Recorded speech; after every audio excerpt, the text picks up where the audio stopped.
একটা শান্ত গ্রাম ছিল। নাম তার চন্দনপুর। গ্রামটা দিনের বেলা অনেক শান্ত, কিন্তু রাতটা অনেক ভয়ঙ্কর। দুলাল মিয়া বাজার থেকে রাত করে বাড়ি ফিরছিল। বাড়ি আসার সময় জঙ্গলের রাস্তা দিয়ে আসতে হয়। রাস্তায় পড়ে একটা বড় গাছ। সেই গাছে একটা ভূত। সব সময় গ্রামের মানুষ দেখতে পায়। মানুষ রাত করে বাড়ি ফিরলেই ভূত তাদেরকে আটকায়। সেই দিন দুলাল বাড়ি ফেরার সময় যখন সেই গাছটার কাছে আসলো, তখন দেখতে পেল সেই ভূতটাকে।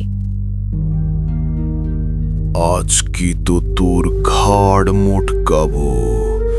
কতদিন মানুষ খায় না। আজকে কই যাবি?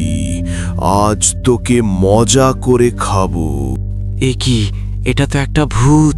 আমাকে মাফ করে দাও, আমি বাড়ি যেতে চাই।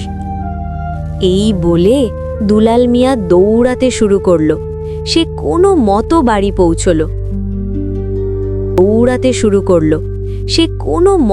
পৌঁছলো। বাড়ি গিয়ে বসে বসে হাঁপাচ্ছিল। এ কি? কি হয়েছে তোমার? এত তাড়াহুড়ো করে কোথা থেকে আসলে গো?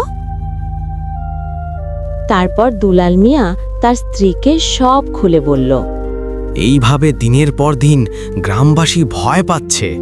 আর কতদিন এভাবে? আর চলবে না। এটার একটা বিহিত করতেই হবে। আমি আজকে ওঝার কাছে যাব।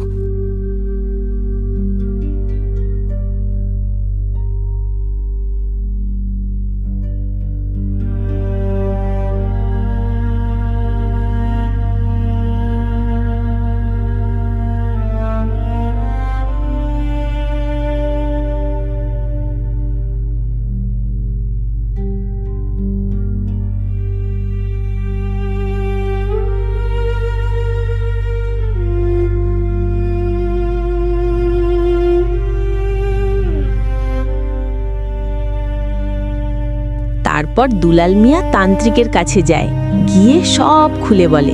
তারপর তান্ত্রিককে নিয়ে ওই গাছতলায় আসে। মন্ত্র দিয়ে একবারে গাছ থেকে উদাও করে দেয়। তারপর গ্রামের মানুষ শান্তিতে চলাফেরা করে।